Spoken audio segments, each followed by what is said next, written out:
මාතෘකාව ලියා ගන්න මගේ පුතාලා එහෙනම් දෙවනි අනුමාතෘකාව x වල n වෙනි බලයේ අවකලනය තේරුණාද x වල අවකලන n වෙනි බලය ඒක මේ වගේ x වල n වෙනි බලයේහි අවකලනය එහෙනම් දැන් අපි ඊළඟ අනුමාතෘකාව විදිහට සාකච්ඡා කරන්න යන්නේ x වල n වෙනි බලයේ අවකලනය. කාරණේ පැහැදිලිද? හරි. දැන් ඔයාලට තේරුම් ඕනේ දැන් මේ විදිහට අනුමාතෘකාවක් දුන්න ගමන් මේ n කියන කෙනා ඔය අනුමාතෘකාව තුල හඳුන්වන්න ඕන නේද? දැන් බලන්න සමහර ප්‍රශ්නවල ඔය n වගේ දෙයක් සම්බන්ධ වෙලා තිබ්බහම n පැහැදිලි කරනවා. n යනු ධන නියතයකි. n යනු ඍණ සංඛ්‍යාවකි. පැහැදිලිද? n යනු පූර්ණ සංඛ්‍යාවකි. n යනු භාග සංඛ්‍යාවකි. ඔය විදිහට විවිධ විදිහට ඔක පැහැදිලි කරනවා නේද? හරි. ඒ වගේ අපේ දෙවැනි අනුමාතෘකාව x වල n වෙනි බලයේ අවකලනය. දැන් අපි අධ්‍යයනය කරන්න යන්නේ එහෙනම් x වල n වෙනි බලයේ අවකලනය. තාම හැබැයි අපි දන්නේ නැහැ මේ n කියන්නේ මොකක්ද කියලා. පැහැදිලිද? අන්න n කියන්නේ මොකක්ද කියලා දන්නේ නැති වුණාට දැන් පොඩි ඉඟියක් අපිට ලැබෙනවා. එහෙනම් y සමානයි නම් x වල වර්ගයට අන්න මේක x වල n වෙනි බලයට අදාළ වෙන්න ඕනේ. එතකොට මේ x වර්ගය කියන එකේනා n වෙනි බලයට අපි අදාළ කරගත්තොත් මේ මෙතන n වෙනුවට නියෝජනය කරන්නේ අංක 2. පැහැදිලි නේද? එහෙනම් දැන් මගේ පුතාලා හිතන්න ඕනේ y සමානයි x වර්ගය නම් ඔයාලා අවකලනය කරන්න යන්නේ මේ y සමානයි x වර්ගයේ අවකලනය කිරීම හා අදාළ වෙන්නේ මොකක්ද? x වල n වෙනි බලයේ අවකලනය කියන දෙවෙනි අනුමාතෘකාව. පැහැදිලිද? හැබැයි පුතේ ඕන් ඔය දෙවෙනි අනුමාතෘකාව යටතේ මම ඕකට උත්තරේ දීලා තියෙනවා. ඔන්න බලන්නකෝ ඒ උත්තරේ දීලා තියෙන හැටි හොඳට තේරුම් ගන්න. මම ගන්නම් මේ x වල n වෙනි බලය කියන කෙනා y ට සමාන කරලා. මොකද මම ගන්නෙ x වල n වෙනි බලය කියන කෙනා y ට සමාන කරනවා. පැහැදිලි නේද කාරණේ? තේරුණාද? දැන් මට ඕන වෙනවා මෙතන තියෙන්නේ x නේ. පැහැදිලිද? මෙතන තියෙන්නේ t නෙමෙයි. මෙතන තියෙන්නේ a නෙමෙයි. මෙතන තියෙන්නේ b නෙමෙයි. මෙතන තියෙන්නේ x නිසා මම මේක අවකලනය කරනවා x විෂයෙන්. එහෙනම් මම මේ වෙලාවේදී x වල n වෙනි බලය නිසා මේක අවකලනය කරන්නේ මොන විෂයෙන්ද? x විෂයෙන්ම තමයි. බැරි වෙලාවත් මෙතන t වල n වෙනි බලය තිබුණා නම් එහෙනම් මට ඔයාලා කියන්න මම ආන්ගේ y සමානයි t වල n වෙනි බලය පවතින අවස්ථාවේ මේක අවකලනය කරන්නේ මොන විෂයෙන්ද? t විෂයෙන්. කාරණේ පැහැදිලි නේද? හරි. ඔන්න එහෙනම් මගේ පුතේ දැන් y සමානයි x වල n වෙනි බලය පවතින වෙලාවේ මම මේක x විෂයෙන් අවකලනය කරනවා. පැහැදිලිද? ඔන්න බලන්න y කියන ශ්‍රිතය අවකලනය කරපම් මොන විෂයෙන්ද? x විෂයෙන්. ඕක නේද අදාළ ෆෝමැට් එක? තේරුණාද නැද්ද? හරි. ආයෙ ලියන්නම්කෝ. ඔන්න බලන්න තේරුම් ගන්න. y කියන ශ්‍රිතය ඔන්න y කියන ශ්‍රිතය අවකලනය කරන්න මොන විෂයෙන්ද? x විෂයෙන්. පැහැදිලිද? පුතේ එතකොට අපි දන්නේ නැහැ. නමුත් මේ ටියුට් එකේ ලියලා තියෙනවා මේ වෙලාවේදී මෙයාට ලැබෙන පිළිතුර n වතාවක් x වල බලය තමා n ඍණ 1. බලය තමා n ඍණ 1. එහෙනම් බලන්න මේ y කියන ශ්‍රිතය අවකලනය කරා x විෂයෙන් ලැබෙන උත්තරය n වතාවක් x වල n ඍණ 1. පැහැදිලිද? තව දෙයක් මම තේරුම් කරන්න. දැන් මම මේකම ඔයාලට ආයෙ පාරක් ලියන්නම්කෝ. පුතේ y කියන ශ්‍රිතය අවකලනය කරනවා මොන ශ්‍රිතයෙන්ද? x විෂයෙන්. මොන විෂයෙන්ද? x විෂයෙන්. ලැබෙන උත්තරය n වතාවක් x n ඍණ 1යි. කාරණේ පැහැදිලි නේද? තේරුණාද මගේ පුතාලට? හරි. දැන් මම මෙතනදී තව පොඩි පැහැදිලි කිරීමක් කරන්න ඕනේ. මොකද්ද මේ සිංහල භාෂාවෙන් මෙන්න මේ ටිකේ තේරුම? y කියන ශ්‍රිතය අවකලනය කරපන් x විෂයෙන් ලැබෙන උත්තරේ n වතාවක් x n ඍණ 1යි. පුතේ y කියන ශ්‍රිතය වෙනුවට මේ බලන්න හොඳට මේවා තේරුම් ගන්න. y කියන ශ්‍රිතය නේද x වල n වෙනි බලයට සමාන උනේ. එහෙනම් මේක මෙහෙම ලිව්වත් හරිය. x වල n වෙනි බලය කියන y ශ්‍රිතය x වල n වෙනි බලය කියන y ශ්‍රිතය අවකලනය කරපන් x විශයෙන් ලැබෙන උත්තරේ n වතාවක් x n ඍණ 1යි. තේරුණාද? එහෙනම් x වල n වෙනි බලය අවකලනය කළොත් x විශයෙන් ලැබෙන උත්තරය n වතාවක් x n ඍණ 1යි. බලන්න එහෙනම් y සමානයි x වල n වෙනි බලය කියලා පවතින අවස්ථාවක dy බෙදීම dx කිව්වත් y කියන ශ්‍රතය x විශයෙන් අවකලනය කරනවා කිව්වත් dx වල n වෙනි බලය බෙදීම dx කිව්වත් ඒ කියන්නේ x වල n වෙනි බලය x විශයෙන් අවකලනය කරනවා කිව්වත් පුතේ එකම කතාව තමා ඒ අවස්ථා දෙක තුලදීම ගැප් වෙලා තියෙන්නේ. ඒ අවස්ථා දෙක තුලදීම අන්තර්ගත වෙලා තියෙන්නේ ආන් ඒ කතාව. පැහැදිලිද? ඔන්න එහෙනම් දෙවනි අනුමාත්‍රිකාව යටතේ අපි ඉගෙන ගන්නවා x වල n වෙනි බලය අවකලනය කරන්නේ කොහොමද කියන එක. පැහැදිලිද? දැන් අපි බලමු පුතේ මෙන්න මේ දෙවනි අනුමාත්‍රිකාවට යටතේ උදාහරණ කීපයක්. හරි. ඔන්න මම ක්‍රමානුකූලව පළවෙනි උදාහරණේ ඉඳන් ඔයාලට පැහැදිලි කරගෙන යනවා. මේ සියල්ලම සටහන් කරගන්න. මේ සියල්ලම සටහන් කරගෙන ඉවර වෙලා අපි ක්‍රමානුකූලව උදාහරණ සාකච්ඡාව මගින් මේ පාඩම හරියට තේරුම් ගමු. හරි. ඒ කොටසට අදාළව මම පළවෙනි උදාහරණය ගන්නවා y සමානයි x. y සමානයි x. දැන් එතකොට y සමානයි x කිව්වත් දැන් මෙතන n වෙනි බලයනේ අපේ තර්කයට එන්නේ. එහෙනම් මෙතන n වෙනි බලය කියන්නේ මොකද්ද? පළවෙනි බලය කියන එක. තේරුණා නේද? හරි. දැන් මම මේක අවකලනය කරනවා එහෙනම් x විශයෙන්. ඔන්න බලන්න මගේ පුතේ. එහෙනම් මම මේක අවකලනය කරනවා x විශයෙන්. එවිට මට ලැබෙනවා dy බෙදීම dx සමානයි. මොකද්ද ලැබෙන්නේ? dy බෙදීම dx සමානයි. දැන් මෙතන n කියන්නේ මොකද්ද? අපේ උත්තරේ බලන්නකෝ. nx n ඍණ 1යි. nx n ඍණ 1යි. එතකොට මගේ පුතේ n කියන්නේ 1යි. nx n කියන්නේ 1යි ඍණ 1යි. සුළු කරාම එක වතාවක් x වල බිඳුවෙනි බලය. පුතේ ඕනෑම සංඛ්‍යාවක බිඳුවෙනි බලය. දැන් මේක මොකක් වුණත් එයාගේ බිඳුවෙනි බලය 1යිනේ. එහෙනම් මේ තියෙන්නේ එක වතාවක් 1යි.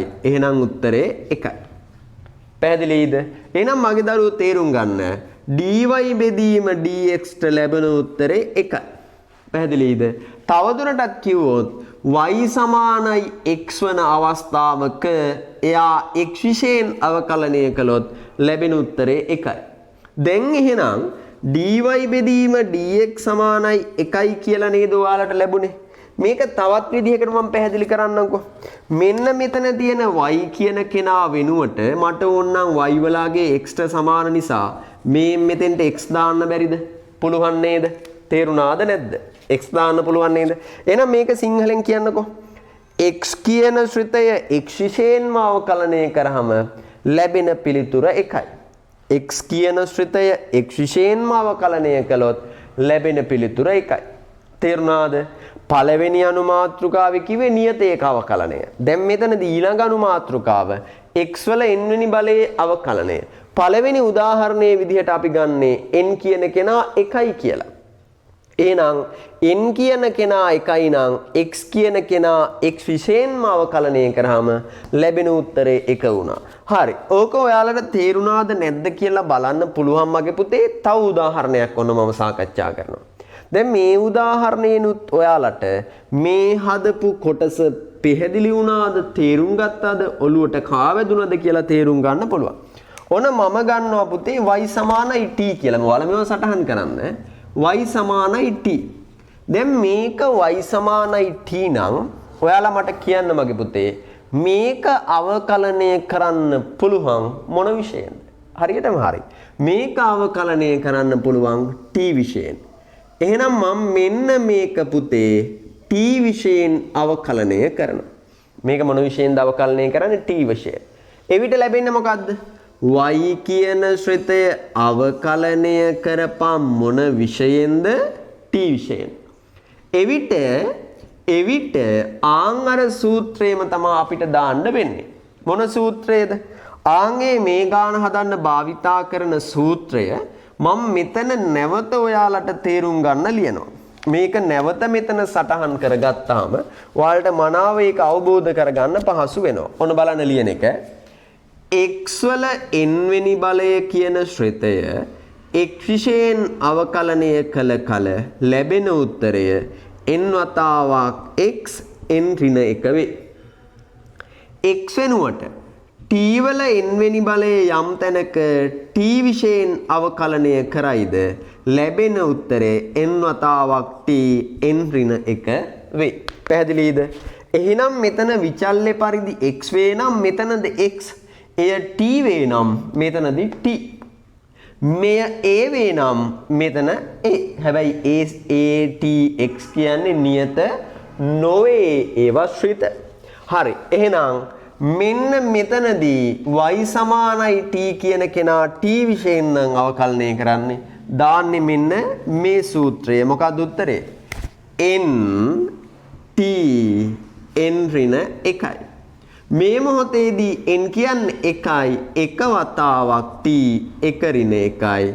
එහෙනම් පුතේ එක වතාවක් t වල බිඳුවයි, t වල බිඳුව කියන්නේ 1යි. එහෙනම් අවසාන උත්තරේ ඒත් 1යි. තවදුරටත් පැහැදිලි කළොත් y වෙනුවට t දැම්මහම t කියන ශ්‍රිතය අවකලනය කරනවා t විෂයෙන්ම ලැබෙන උත්තරය 1යි. ආයෙත් කියන්නකෝ x කියන ශ්‍රිතය x විෂයෙන්ම අවකලනය කළොත් ලැබෙන උත්තරය 1යි. t කියන ශ්‍රිතය t විෂයෙන්ම අවකලනය කළොත් ඒත් ලැබෙන උත්තරය 1යි. කාරණේ පැහැදිලිද? x කියන ශ්‍රිතය x විෂයෙන්ම අවකලනය කරත් ලැබෙන උත්තරය 1යි. t කියන ශ්‍රිතය t විෂයෙන්ම අවකලනය කරත් ලැබෙන උත්තරේ 1යි. එහෙනම් a කියන්නේ විචල්‍යයක් නම් a කියන විචල්‍ය a විෂයෙන්ම අවකලනය කරොත් ඒත් ලැබෙන උත්තරය 1යි. පැහැදිලිද? තේරුණාද? a කියන ශ්‍රිතය a විෂයෙන්ම අවකලනය කරාම ලැබෙන උත්තරය 1යි. t කියන ශ්‍රිතය t විෂයෙන්ම අවකලනය කරාම ලැබෙන උත්තරය 1යි. x කියන ශ්‍රිතය x විෂයෙන්ම අවකලනය කරාම ලැබෙන උත්තරය 1යි. හැබැයි දැන් ඔය දෙවැනි අනුමාත්‍රිකාවට අදාළව අපි උදාහරණ ගණන් සාකච්ඡා කරලා ඉවරද? නෑ. තව උදාහරණ ගණන් සෑහෙන ප්‍රමාණයක් අපිට සාකච්ඡා කරන්න වෙනවා. මොකද පළවෙනි අනුමාත්‍රිකාව යටතේ පුතේ අපි නියතයක අවකලනය සාකච්ඡා කරා. දෙවැනි අනුමාත්‍රිකාව යටතේ x වල n වෙනි බලයේ අවකලනය තමයි සාකච්ඡා කරගෙන යන්නේ. ඒකෙදි අපි උදාහරණයක් කතා කළා n කියන කෙනා 1යි නම් කොහොමද ගාන හදන්නේ කියලා. දැන් හැම වෙලාවෙම මේ n කියන කෙනා 1 නෙමෙයිනේ. n කියන කෙනා විවිධාගයන් ගන්න පුළුවන්. ඒ නිසා අපි බලමු දැන් ඔය n කියන කෙනාට ගන්න පුළුවන් විවිධාගයන් මොනවද? ආන්ගේ එක් එක් අගය අනුව අවකලනය කරන්නේ කොහොමද කියන එක. මේ සියල්ලම තේරුම්ගෙන ඉවර වුණාම තමා පුතේ අපිට මේ කොටසට අදාළව ඊළඟ උදාහරණයන් සාකච්ඡා කරන්න යන්න වෙන්නේ. හැබැයි මං ආයෙමත් ඔයාලට කියනවා පුතේ මේ ලකුණු 150ක ප්‍රශ්නයකට අදාළ කොටස් තමයි අපි සාකච්ඡා කරගෙන යන්නේ. ඒ නිසා කිසිම වෙලාවක උත්සාහය අතාරින්න එපා. හොඳ උත්සාහයක නිරත වෙන්න. එතකොට ඔයාලට කිසිම වෙලාවක බැරි වෙන්නේ නැහැ. අනිවාර්යයෙන්ම මේ සියල්ලම මනාව තේරුම් ගැනීමේ හැකියාව තියෙනවා. පැහැදිලිද කාරණේ? දැන් පුතේ අපි මෙහෙම උදාහරණයක් ගමු. ඔන්න බලන්න. y සමානයි x වල 3 වෙනි බලය. එහෙනම් මම මේක මේ අවස්ථාවෙත් x විෂයෙන් තමයි අවකලනය කරන්නේ. ඔන්න එහෙනම් මේක මේ අවස්ථාවේ x විෂයෙන්ම අවකලනය කරනවා. එවිට මට ලැබෙනවා dy බෙදීම dx සමානයි. dy බෙදීම dx සමානයි. දැන් n කියන්නේ 3යිනේ. n x n ඍණ 1යි. ඒ කියන්නේ 3 වතාවක් x වල වර්ගය. අපිට මේක තවදුරටත් සුළු කරන්න බෑ පුතේ. පැහැදිලිද? එහෙනම් මේ අවස්ථාවේදී dy බෙදීම dx සමානයි 3යි x වර්ගය. තවදුරටත් මේක පැහැදිලි කරොත් x වල 3 වෙනි බලය කියන ශ්‍රිතය අවකලනය කරනවා x විශයෙන් ලැබෙන උත්තරේ 3 වතාවක් x වල වර්ගය වෙනවා. පැහැදිලිද මං කිව්ව කාරණේ? තේරුණා නේද පුතේ? හරි. මේක මම තවදුරටත් මේ විදිහට උදාහරණයකින් පැහැදිලි කරන්නම්කෝ. ඔන්න බලන්න. කැපිටල් A සමානයි t වල 3 වෙනි බලය තිබුණා කියලා හිතන්නකෝ. කැපිටල් A සමානයි t වල 3 වෙනි බලය කියලා තමයි තියෙන්නේ. හරි. එහෙනම් මේ අවස්ථාවේ මම මේක t විශයෙන් අවකලනය කරනවා. එහෙනම් මේක මම කවුරු විශයෙන් අවකලනය කරන්නේ? t විශයෙන් අවකලනය කරනවා. එතකොට ලැබෙනවා a කියන ශ්‍රිතය අවකලනය කළොත් t විශයෙන් දැන් ලැබෙන උත්තරේ මොකද්ද? මේක t විශයෙන්මයි අවකලනය කරන්නේ. එහෙනම් n t n ඍණ 1යි. ඒ කියන්නේ 3යි t වර්ගය. තව විදිහකට මේක ලිව්වොත් t වල 3 වෙනි බලය කියන ශ්‍රිතය අවකලනය කළොත් t විශයෙන් ලැබෙන උත්තරය 3යි t වර්ගය වෙනවා. කාරණේ පැහැදිලිද? තේරුණාද? එහෙනම් මගේ දරුවනේ ඔන්න බලන්න ඔය විදිහට අපිට මෙන්න මේ කොටසට අදාළව උදාහරණ සාකච්ඡා කරන්න පුළුවන්. දැන් මේ තාම මේ උදාහරණ සාකච්ඡා කරන එක ඉවර නෑ. ඒ නිසා මේවා නියන්න. ලියලා හොඳට තේරුම් ගන්න. හැම වෙලේම මේ තේරුම් ගන්න දේ තුල Taman ලබා ගන්න ඕන හොඳ සාරාංශයක්. ආන් ඒ සාරාංශය ඔළුවේ තැම්පත් කරගන්න. ඒ සාරාංශය ඔළුවේ තැම්පත් කරගන්න. එතකොට පුතේ ඔයාලට වැරද්දක් වෙන්නේ නැහැ. ඔයාලට බැරි වෙන්නේ නැහැ. මේ කොටස් හරියටම හැම එකම හොඳට තේරෙනවා. හරි. අපි තව උදාහරණයක් බලමුකෝ. මම ගන්නවා y සමානයි x වල දැන් අතන උදාහරණය ගත්තේ 3 වෙනි බලයනේ. හා මෙතන ගන්නම් 3න් 1 වෙනි බලය. මොකද්ද මෙතන ගත්තේ මගේ පුතේ? x වල 3න් 1 වෙනි බලය. එහෙනම් මෙතනදී නියෝජනය කරනවා n වෙනුවට 3න් 1. n වෙනුවට මොකද්ද නියෝජනය කරන්නේ? 3න් 1. හරි. සුපුරුදු විදිහටම මම මේක පුතේ x විශයෙන් මෙන්න මේක x විශයෙන් අවකලනය කරනවා. පැහැදිලිද? එතකොට මට ලැබෙනවා y කියන ශ්‍රිතය අවකලනය කරනවා x විශයෙන් ලැබෙන උත්තරය nx n ඍණ 1යි. n කියන්නේ මොකද්ද? 3න් 1යි. x n කියන්නේ 3න් 1යි ඍණ 1යි. ඔන්න බලන්න උත්තරේ nx n ඍණ 1යි. මෙතනදී මගේ පුතේ n වෙනුවට නිරූපණය කරන්නේ 3න් 1. හරි. නමුත් මේක නෙමෙයි අවසාන උත්තරේ. ඇයි මේ 3න් 1 ඍණ 1 කියන එක තවදුරටත් මට සුළු කරන්න පුළුවන්. එවිට මේක සුළු කරලම මම ඉදිරිපත් කරන්න ඕනේ. සුළු කරලා ඉදිරිපත් කරන එක තමයි මගේ පුතේ අවසාන පිළිතුර වෙන්නේ. පැහැදිලි නේද? එහෙනම් සුළු කරමුකෝ. 3න් 1 කියන ඉලක්කම ඒක මේ x කියන ශ්‍රිතයත් එක්ක ගුණ වෙලානේ තියෙන්නේ. එහෙනම් මේ 3න් 1 හා මේ x අතර තියෙන්නේ වැඩි කිරීමේ ලකුණින් බැඳිච්ච සම්බන්ධතාවය.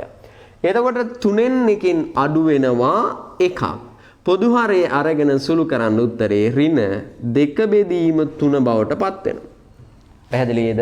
මොකද උත්තරේ ඍණ 2 බෙදීම 3 බවට පත් වෙනවා. දැන් අපිට මේක තව දුරටත් සුළු කර හැකියි. මොකද 3න් 1 වතාවක් මේ x වල ඍණ බලය ධන බලයක් බවට පත් කර හැකි 1 යට දාලා. එහෙනම් 1 යට x වල 2 බෙදීම 3 වෙනි බලය. දැන් බලන්න මෙතන ಗುಣ කිරීමකින් බැඳිලා තියෙන යටපදය 3 යටපදයේ x වල 2 බෙදීම 3 බලය. එහෙනම් මේක ඕනනම් තනි පදයකින් 1 බෙදීම 3 වතාවක් x වල 2 බෙදීම 3 බලය කියලා ලියන්නත් පුළුවන්. පැහැදිලිද? ඔන්න බලන්න අපිට පුතේ මේ විදිහට n විදිහ වෙනුවට 3 ඉලක්කම වගේ පූර්ණ සංඛ්‍යාවක් තිබ්බත් ආන් අර ඉගෙනගත්ත කතාව යොදන්න පුළුවන්. ඉගෙනගත්ත සූත්‍රය භාවිතා කරන්න පුළුවන්. ඒ වගේම n වෙනුවට මේ 3න් 1 වගේ භාග සංඛ්‍යාවක් තිබුණත් දැන් මේ 3න් 1 කියන්නේ භාග සංඛ්‍යාවක්නේ. මේ වගේ භාග සංඛ්‍යාවක් තිබුණත් පුතේ ඔය ඉගෙනගත්ත සූත්‍රයම අපිට භාවිතා කරන්න හැකියාව තියෙනවා. පැහැදිලිද? එතකොට බලන්න ඒ සූත්‍රය භාවිතා කරද්දී මෙතන පොඩි සෙල්ලමක් සුළු කිරීමක් කරන්න වෙනවා. ඒ සුළු කිරීම සඳහා පොදු හරය භාවිතා කරන්න වෙනවා. පොදු හරයේදී මෙතන තියෙන්නේ 3න් 1කින් අඩු කරනවා 1ක්. 3න් එකෙන් අඩු කරනවා 3 බෙදීම 3ක්. උත්තරේ ඍණ 2 බෙදීම 3යි. ඒ ඍණ බලය ධන බලයක් බවට පත් කරා ඉරෙන් යටට අරගෙන. ඔය උදාහරණයක් ලියාගෙන අපි ඊළඟට සලකලා බලමු තව උදාහරණයක්. අපි දැන් තව උදාහරණයක් කතා කරමු. මම ගන්නම් y සමානයි x වල ඍණ 3 වෙනි බලය. බලන්න ගලා යෑම. පළවෙනි එක x වල 3 වෙනි බලය. ඊළඟ එක x වල 3න් 1 වෙනි බලය. ඊළඟ එක x වල ඍණ 3 වෙනි බලය. කාරණේ පැහැදිලිද? හරි. මෙතන x තියෙන නිසා මගේ පුතේ මේක සුපුරුදු විදිහට මම x විෂයෙන් අවකලනය කරනවා. මේක සුපුරුදු විදිහට කවුරු විෂයෙන්ද අවකලනය කරන්නේ? x විෂයෙන්. එවිට y කියන ශ්‍රිතය අවකලනය කරපම් මොන විෂයෙන්ද? x විෂයෙන්. y කියන ශ්‍රිතය අවකලනය කරපම් මොන විෂයෙන්ද? x විෂයෙන්. තව විදිහකට මේක පැහැදිලි කර හැකියි. x වල ඍණ 3 වෙනි බලය කියන ශ්‍රිතය x වල ඍණ 3 වෙනි බලය කියන ශ්‍රිතය අවකලනය කරපම් මොන විෂයෙන්ද? x විෂයෙන්. අන්න එහෙම ලියන්නත් පුළුවන්. එවිට මගේ පුතේ මෙන්න මේ n වෙනුවට නියෝපනය වෙන්නේ n වෙනුවට නියෝජනය වෙන්නේ ඍණ 3. එහෙනම් උත්තරය සූත්‍රයට ආදේශ කරන්න. n x n ඍණ 1යි. n කියන්නේ ඍණ 3. එහෙනම් සුළු කරමුකෝ. ඍණ 3 කියන ඉලක්කමට ගුණ වෙලා තියෙනවා x වල ඍණ 3න් ඍණ 1ක් අඩු වෙනවා කියන්නේ ඍණ 4යි. ඍණ 3න් ඍණ 1ක් අඩු වෙනවා කියන්නේ ඍණ 4යි. මේක තව දුරටත් සුළු කරන්න පුළුවන්. ඍණ 3 වතාවක් 1 යට x වල 4 තව දුරටත් මේක සුළු කර හැකි ඍණ 3 බෙදීම x වල 4 වෙනි බලය. එහෙනම් dy බෙදීම dx හෙවත් x වල ඍණ 3 වෙනි බලය x විෂයෙන් අවකලනය කළ කල සුළු කළ අවසාන පිළිතුර විදිහට අපිට ලැබෙන්නේ ඍණ 3 බෙදීම x වල 4 වෙනි බලය කියන උත්තරේ.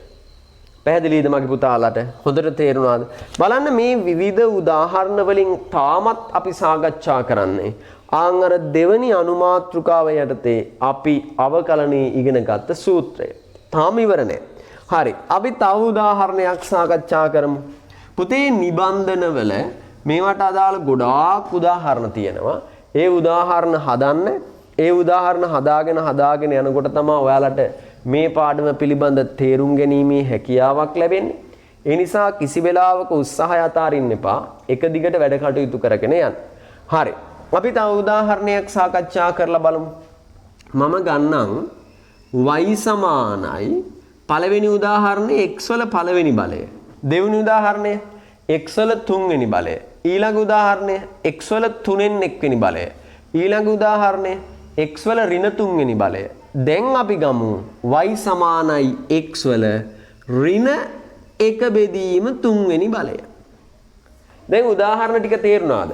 ධන පූර්ණ සංඛ්‍යාවක්, ඊළඟට ධන භාග සංඛ්‍යාවක්, ඍණ පූර්ණ සංඛ්‍යාවක් සහ ඍණ භාග සංඛ්‍යාවක් කියන අවස්ථා සියල්ලම අපි මෙතනදී සාකච්ඡා කරගෙන උදාහරණ යටතේ සාකච්ඡා කරනවා. ඒ කියන්නේ n කියන කෙනා ධන පූර්ණ සංඛ්‍යාවක්, ඍණ පූර්ණ සංඛ්‍යාවක්, ධන භාග සංඛ්‍යාවක්, ඍණ භාග සංඛ්‍යාවක් වුණත් මේ ප්‍රමේය මේ සූත්‍රය භාවිතා කරන්න පුළුවන්. මෙතන x පවතින නිසා පුතේ මම සුපුරුදු විදිහටම මෙන්න මේක x විෂයෙන්ම අවකලනය කරනවා.